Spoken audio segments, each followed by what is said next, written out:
Bismillahirrahmanirrahim. Assalamualaikum warahmatullahi ta'ala wabarakatuh. Alhamdulillah wassalatu wassalamu ala rasulillah wa ala alihi wa sahbihi wa mawalah amma ba'du. Yang saya banggakan para peserta Sematren 2021 SMK Negeri 3 Kota Tasikmalaya. Alhamdulillah pada kesempatan ini kita masih bisa melanjutkan materi yang mana materi pada kesempatan ini yaitu materi tentang ilmu tajwid. Di minggu kemarin kita sudah mengetahui tentang pengertian daripada ilmu tajwid, yaitu ilmu yang mengetahui untuk mendatangkan setiap huruf sesuai dengan keharusannya. Di sana ada wa mustahaqqahu atau haqqahu wa mustahaqqahu yang berarti bahwa setiap huruf hijaiyah tentunya yaitu huruf yang terdapat di dalam Al-Quran itu mempunyai hak. Dan pembagian dari ilmu tajwid sudah dijelaskan di minggu kemarin, yaitu ada yang disebut dengan makharijul huruf, ada sifatul huruf, ada ahkamul huruf, dan lain sebagainya. Akan tetapi pada kesempatan ini saya akan memfokuskan masalah tentang ahkamul huruf, yaitu hukum-hukum huruf. Pengertian ahkamul huruf. Ahkamul huruf berasal dari dua kata, yaitu dari kalimat ahkam dan kalimat huruf. Ahkam berarti hubungan dan huruf yaitu huruf. Jadi ahkamul huruf adalah hubungan antara huruf atau pembahasan yang membahas hubungan antar huruf. Jadi pengertian dari ahkamul huruf itu yaitu hubungan antar huruf. Ketika misalkan nun mati berhadapan dengan hamzah, maka ada yang disebut dengan hukum menurut ilmu tajwid. Pembagian ahkamul huruf. Untuk pembagian ahkamul huruf di sini ada 6 ya. Yang pertama yaitu hukum nun mati dan tanwin, yang kedua ada yang disebut dengan hukum mim mati, ketiga hukum mim dan nun yang bertasdid, keempat ada hukum ro, dan kelima ada hukum alif, lam, dan yang terakhir ada hukum qalqalah. Yang pertama yaitu hukum nun mati dan tanwin. Nah, di dalam hukum nun mati dan tanwin terdapat 4 bagian. Jadi yang termasuk ke dalam hukum nun mati dan tanwin ini ada 4. Yang pertama yaitu ada yang disebut dengan hukum idhar. Yang dibacanya harus jelas. Di sini contoh. Narun hamiyah. Nah ini ya. Tanwin berhadapan dengan he. Karena huruf idhar itu kan ada 6. Hamzun, fahaun, summa ainun, khaun, muhmalatan, summal ginun. Nah ini.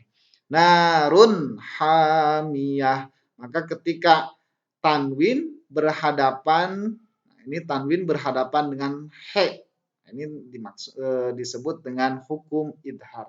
Dan dibacanya harus jelas. Atau nun mati bertemu dengan hamzah. Sama dibacanya juga harus jelas. Contoh, man utia. Jangan dibaca man u. Gak boleh ribut tapi harus jelas. Man utia.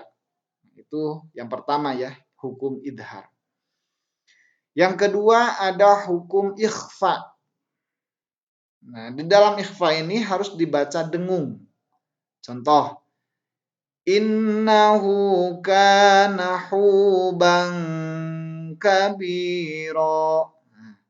Huban kabiro. Nah, ini ya harus dibaca dengung. Tanwin berhadapan dengan kaf. Karena kaf ini termasuk ke dalam huruf ikhfa. Maka dibacanya harus dengung. Atau ini anjainakum anja. Nun mati bertemu dengan jim. Ini dibaca harus dengung karena jim ini termasuk ke dalam huruf ikhfa. anjainakum huban kabira anjainakum bangka. Yang ketiga ada yang disebut dengan hukum iqlab. Dibacanya harus samar. Contoh, nun mati bertemu dengan ba karena huruf iqlab itu hanya satu ya, yaitu huruf ba. Jadi apabila nun mati bertemu dengan ba, ini disebut dengan iqlab. Contoh bacaan. Wa amma man bakhila bakhila. Ini kan seolah-olah nunnya tidak ada. Bukan tidak ada, tetapi disamarkan. Karena berhadapan dengan ba. Jadi jangan dibaca man ba. Gak boleh dibaca itu. Tapi harus disamarkan nunnya. Man bakhila. Nah itu. Yang ketiga ada idgham. Ya. Dan bacaannya harus dimasukkan. Idgham mungkin terbagi menjadi dua ya. Ada yang disebut dengan idgham bigunnah, ada yang disebut dengan idgham bila gunnah. Nah, huruf idgham ada 6 ya. Huruf idgham ada 6 dan 6 dibagi menjadi dua. Ada yang masuk ke dalam idgham bigunnah, ada yang masuk ke dalam idgham bila gunnah. Contoh bacaan. Ini nun mati bertemu dengan lam, maka ini disebut dengan idgham bila gunnah. Karena lam termasuk ke dalam hukum idgham bila gunnah. Contoh, milladunka, milla. Nah, nun pai bertemu dengan lam. Karena dimasukkan nun ke dalam lam, maka si nun ini seolah tidak ada. Milla yang ada adalah lam.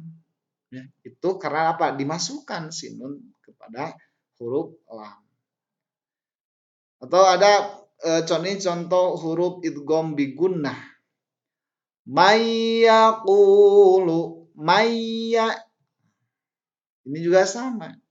Karena si nun dimasukkan ke dalam ya, maka seolah-olah dibaca si nun ini tidak ada. Mayyaqulu, milla, mayya. Ini contoh dari bacaan idgham bila gunnah atau dan idgham bigunnah.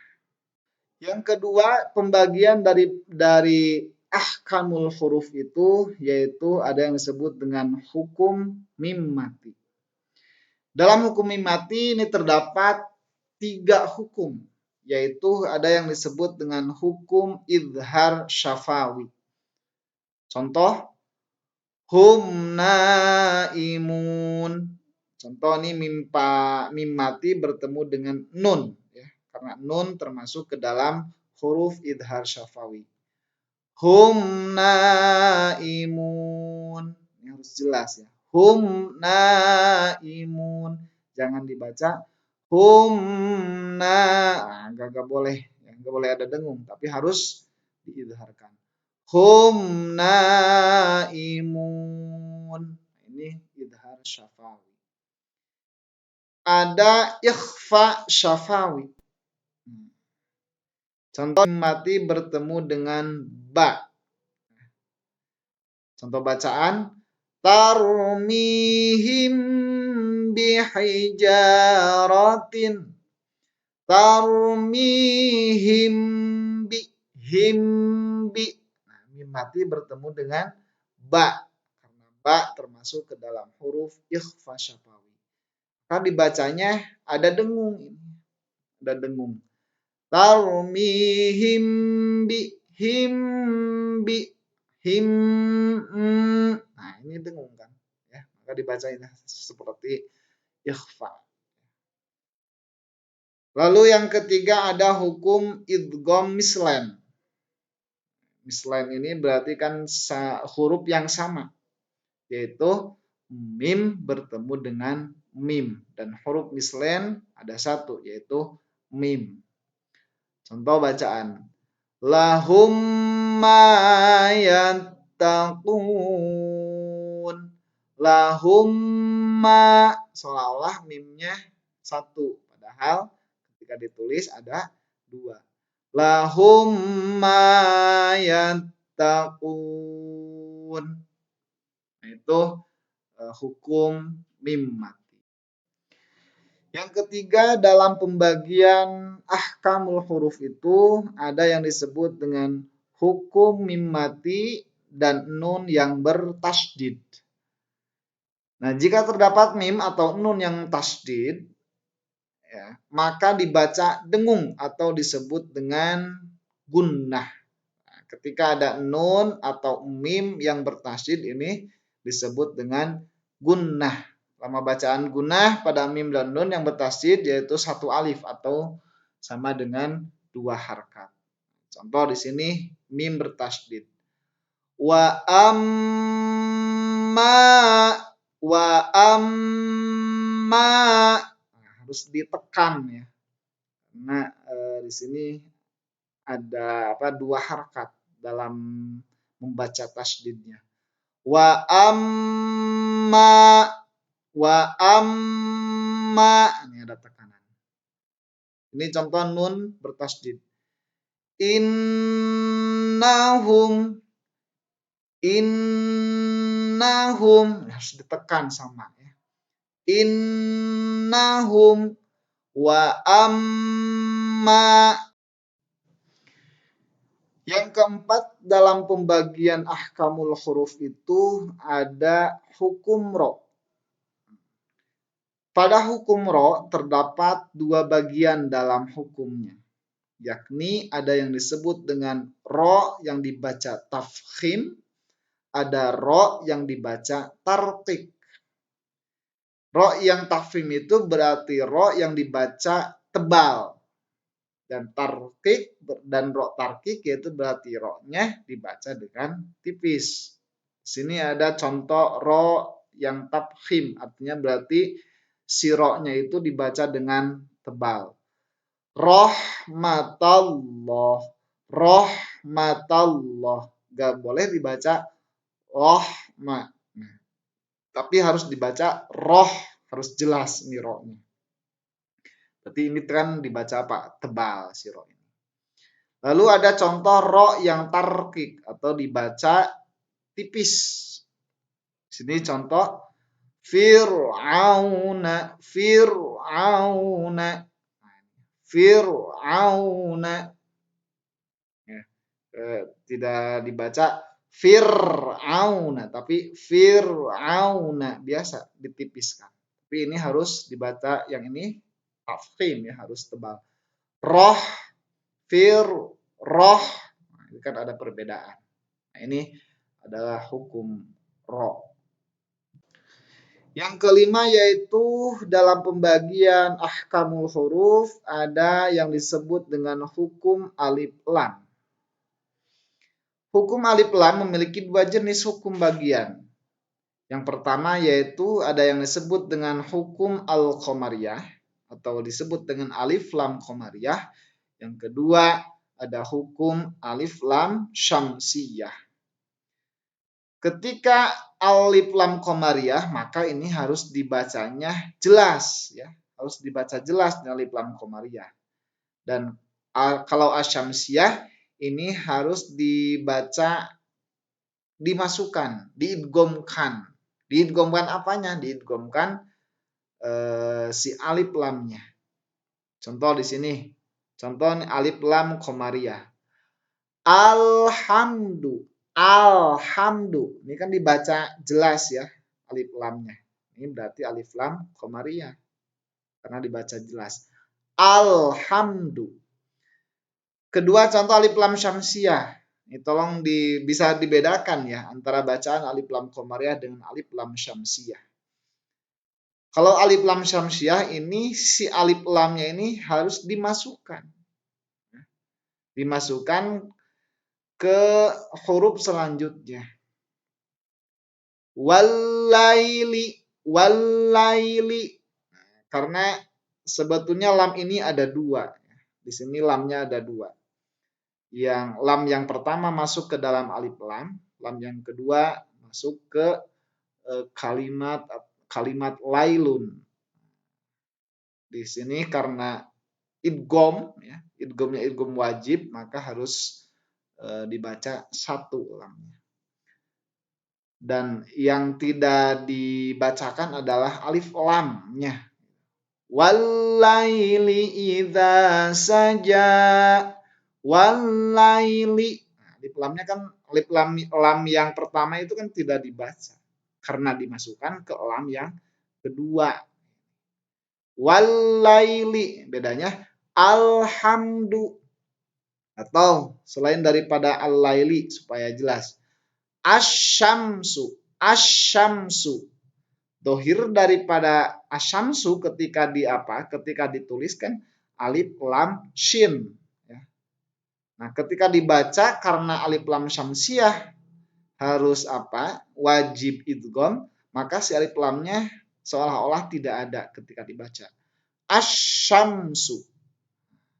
Bedanya dengan alif lam qamariyah, ini alif lamnya dibaca jelas. Alhamdulillah.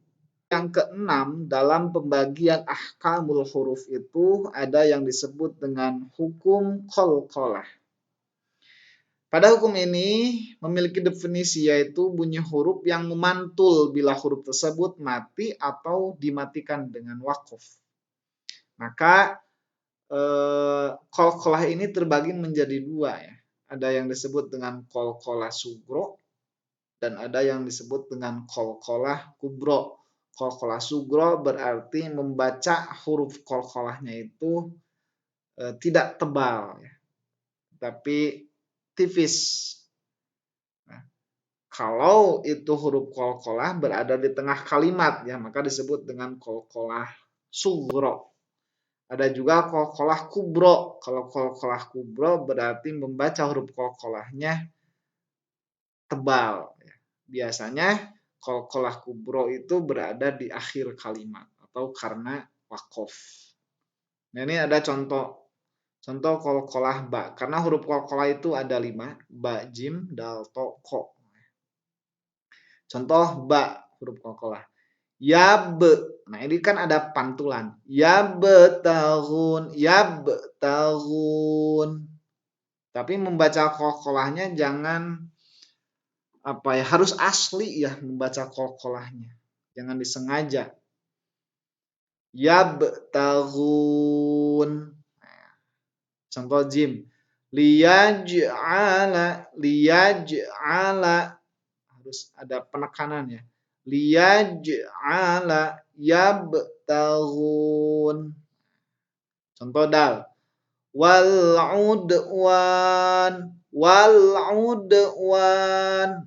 Ada pantulan ya. Wal'udwan. Contoh to. Ini di akhir. Tadi seperti disebut dengan qalqalah kubro ya kalau di akhir. Muhit. Seolah-olah ada penekanan. Contoh di sini qaf. Iqra. Nah, iqra bismi rabbikal ladzi khalaq. Nah, itu kan qalqalah ya. Nah, inilah contoh-contoh dari pembagian hukum atau pembagian dari ahkamul huruf. Ada yang disebut dengan hukum nun mati dan tanwin, ada hukum mim mati, ada hukum alif lam ya, ada hukum ro, dan ada hukum qalqalah. Baik, mungkin itu penjelasan tentang ahkamul huruf yang ada di dalam ilmu tajwid. Mohon maaf apabila banyak kesalahan dalam membahasnya. Tentunya dalam pembahasan ilmu tajwid ini harus berhadapan langsung dengan pembimbing. Karena harus betul-betul bagaimana cara membunyikan huruf, terutama dalam makharijul huruf dan sifatul hurufnya. Terima kasih. Mohon maaf sekali lagi. Wallahul muwaffiq ila aqwamit thoriq. Wassalamualaikum warahmatullahi taala wabarakatuh.